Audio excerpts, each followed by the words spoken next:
Okay. All right, we're going to be talking about long-range knife defense. So the idea is this: if he has a knife, ideally I would like a weapon as well, because if I don't have one and he has a knife, I have a real big disadvantage. One that I probably can't overcome. It's unlikely. Now if I have a stick or a knife, which we talked about stick before, if I have a knife too, or if I can find something bladed and he has something bladed, we can do this long-range defense. Now the first thing to remember is, he could just run at me aggressively and start stabbing. That's one kind of attack. Another one is, especially if he sees that I have something as well, if he starts attacking and he sees this, he becomes more of a conservative opponent and starts, fighting conservatively so he doesn't get stabbed or sliced.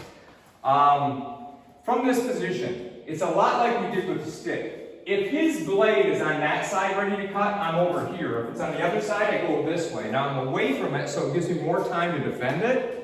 I'm not close to it like that, and I'm always here, so when he's even walking at me, I'm keeping this distance. The distance is that, don't move your feet, that he can't slice, so just he can't cut me. He can only, if my hand's out there, cut my arm or my hand, but I'm not going to leave it out there. Now, if he goes to cut me, and I back off, I'll cut the arm. So his intention, if he comes here, is usually to cut me here, but when he does that, I back off and I cut the arm.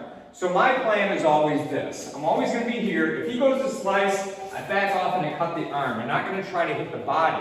If he's on the other side, I cut the arm this way.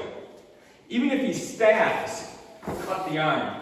But notice I'm not here. When he comes, I'm here. I'm away from that. So I want to be away from the blade and doing what we call meet the force. So if he's up here, I'm meeting it this way. I'm meeting it this way. If he comes horizontal, I'm meeting it this way, I'm meeting it this way. Or if he stabs, I can meet it this way and move on that backward angle. So I'm avoiding it, I'm keeping the distance, and I'm doing what we call meet the force, where I go toward his weapon. But my body is never close enough to get cut, ever. Now, if he's got the blade down, and he's walking at me with the blade, I have options. I can stab or slash to back him up. If I want to be not as mean, he's coming at me, I can do that to the arm and back off. So anyway, that's some long-range bladed weapon defense.